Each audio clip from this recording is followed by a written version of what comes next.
Hi, my name is Graham Jones, and you'll probably recognize me from the packing video that we did earlier today, along with my partner Richie Mann, who I've been packing and riding horses with for more than 30 years. We've got a lot of fun, and we've had a lot of episodes that I'm about to relate to you right now. Richie doesn't know that I'm recording this, but we've been on so many pack trips, and there's been so many episodes where we've had incidents, as some people refer to them, others refer to them as wrecks, and they are pretty normal. If you ride horses, you've had some. If you pack animals, you've had even more, and they can be far more dramatic when you've got more animals involved. You've got animals with packs on and they're upside down on the side of a mountain off a trail. It can be pretty nerve-wracking. And one incident that I can recall is Richie and I used to take possibly up to a dozen people annually up to Old Glory, which is the highest peak in the Rossland range of mountains. And we would pack in, spend the evening, take them up to the top of Old Glory, the actual peak where the old weather station was. A lot of history up there in that area. And most of these people had not been on pack trips and overnight camping with horses. So we would sort of get as much gear on the pack horses that we had available to us, and we would get everybody in there, hopefully safe and sound, make camp for the night. Next morning we would head up to Old Glory, leave the pack horses in camp, and give them a view from the top of Old Glory, it's pretty awesome. If you ever get the opportunity, take the chance and go and have a look. So this particular episode, we're on our way out, and I had one of my mules with me, all packed up with pack boxes and saddles and so forth. And there's a valley that slopes up from the lower portions of east of Mount Old Glory towards the northern end, and it tapers up to where the trail crosses that northern end of the higher part of that valley. So we're navigating across there with the dozen of us, and the pack on my mule started to loosen. So we needed to stop and fix it, which is a standard thing to do. So I called Richie, said, "Rich, hang on, stop. We have to fix the pack on Gypsy, my mule." So Richie comes back. We undo the if you saw in the video, the tarp off the top and the diamonds that we showed you earlier today to get to the cinch row, the lash cinches of the pack saddle.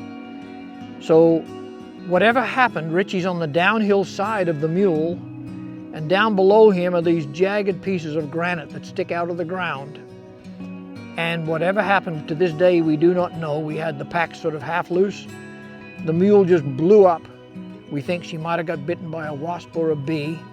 In that, she hit Richie with the pack on his side, the lower side, sent him cartwheeling off the trail, down amongst these granite chunks, hits the ground, bounces around, groaning of course, because it obviously hurt. He was airborne for a split second. And the mule takes off, probably runs 50, 60 feet. By now, both pack boxes are on the one side of the mule. Mules being who they are, she ran that 50 or 60 feet, decided nothing to panic about, stopped, looked back, and started grazing. So I, being concerned for my friend Richie, I run down, I said, "Richie, are you okay?" And of course he's groaning and whining and carrying on.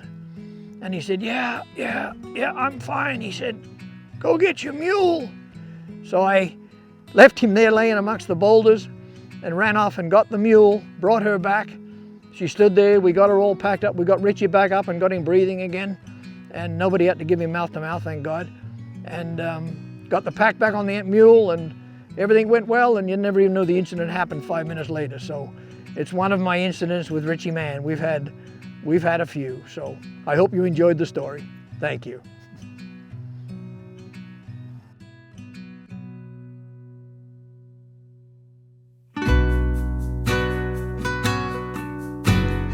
Like I started my packing over in the East Kootenays in the early 50s, and then in around 1956 I got a real good packing job. I had 3 packing jobs that summer.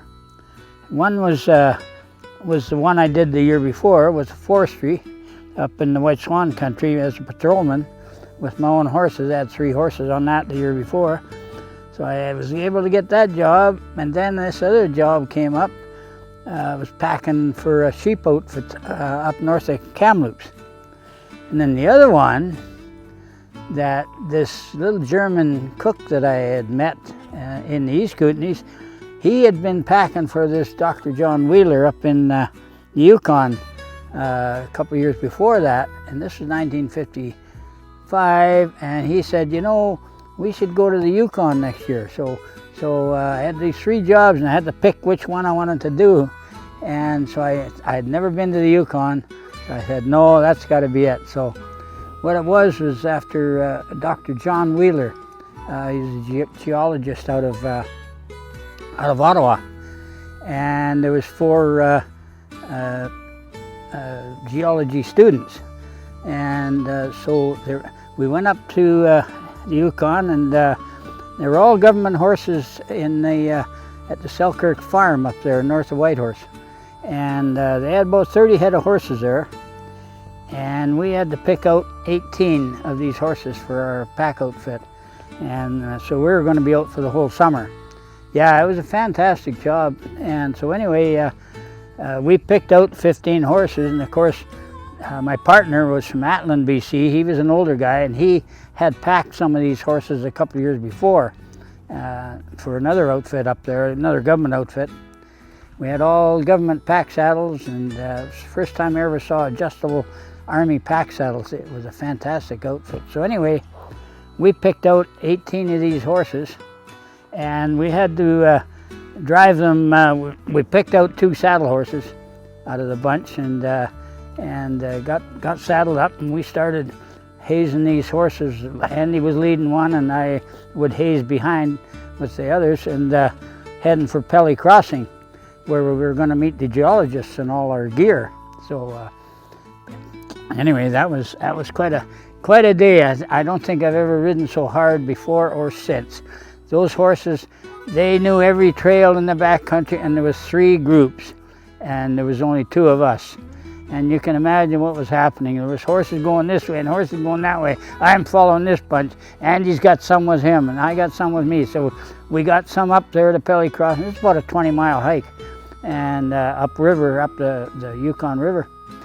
No, up the Pelly River, sorry. And so anyway, we finally got the horses all up to Pelly Crossing that day, but we were so sore and raw at the end of that day. Oh my God. But anyway, one of the stories on that whole summer, we would be moving camp every day up one creek and down the next, about 15 miles a day. So we would move camp. There was 3 of us on horses, Andy Porterfield, myself, and Andy Scherf, the little German cook. He was 4'11", neat little guy. But anyway, he had trained to be a lawyer. He was actually a lawyer, but he was taking a couple of years off and just wanted to get out into the hills. And so he was our cook on that outfit. And while we would move camp, the geologists would hike the ridges, picking up rock samples. And this was all up in that Faro Yukon country. It turned out to be a mine eventually. We actually traveled, oh gosh, we would meet at the airplane at a certain lake every 2 weeks. They'd bring the groceries in for the next 2 weeks, and they'd fly out with the rock samples. So this one day, when we were crossing one of the rivers, it wasn't a big river, just a small river. We were crossing the river, and so Andy kind of led the way. We kind of found a good crossing, but we didn't want to get too low because there was a real big pool of water down there, and we had to make sure none of the horses got down in there because they're all loaded with packs, eh? So anyway, oh boy. Anyway, we get going across, and I told Norm, you know, just stay right behind me, stay right where I go, and make sure you don't get down in that pond. So anyway, we get going across, and we got all the horses across, and poor Norm, he got down and he got into that pool of water, and his horse was flashing around. He came off the saddle. I threw a rope at him. I got him out, and his horse just kind of climbed out in the south. And he got up on the shore and he puffing. Where's my pipe? we just killed ourselves laughing. That's all his camera got wet, everything else. Where's my pipe? And here the pipe comes floating in a little back eddy, so we got the pipe too. So that was kind of a neat time, yeah.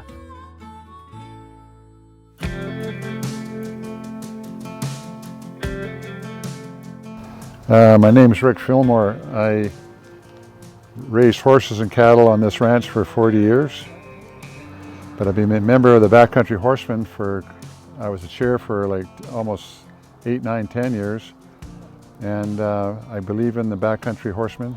And I can remember we went down to a place called Fort Shepherd one spring, and there were 65 horses, and so we had a bonfire or whatever, and it was Richie and Pete Pasqualato just turned 65 years old, and we thought, what a bunch of old bastards.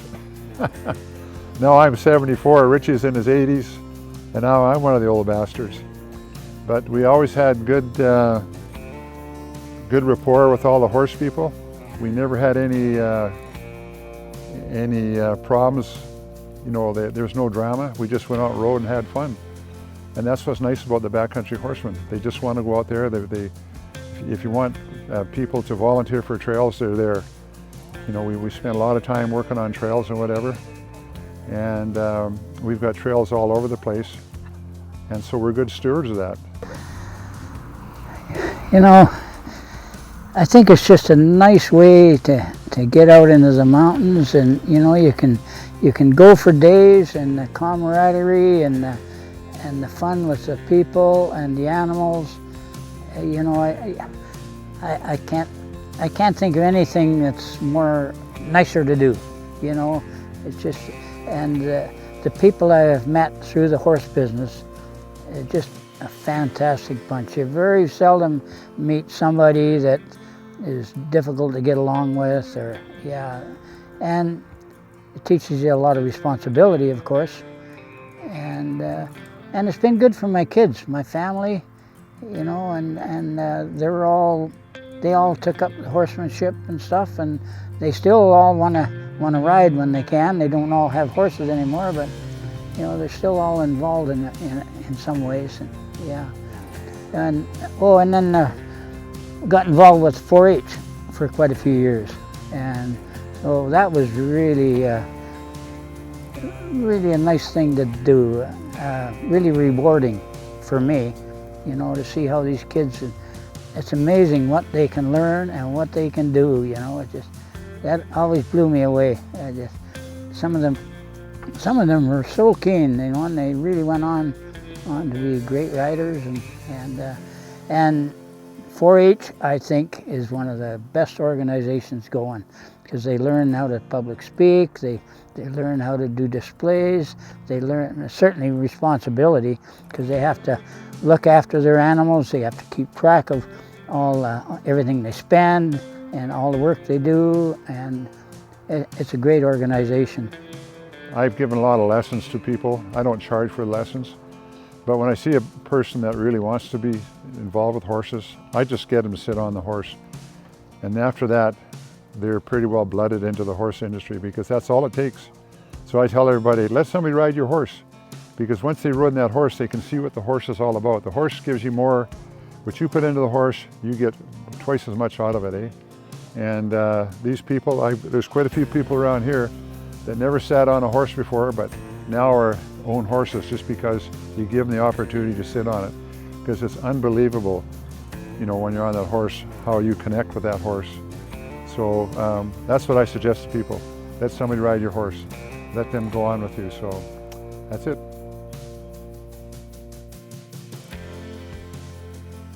If you know somebody that's got horses, get friends and just go mess around, just help them out, because you know, the horse people always like somebody that's interested.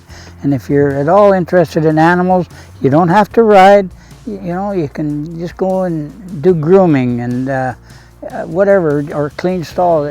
You know, I know when I was young, that's what I wanted to do. I loved the smell of horses, and you know, and horse blankets and everything, and I was able to make it my life, which was really fortunate to be able to do that.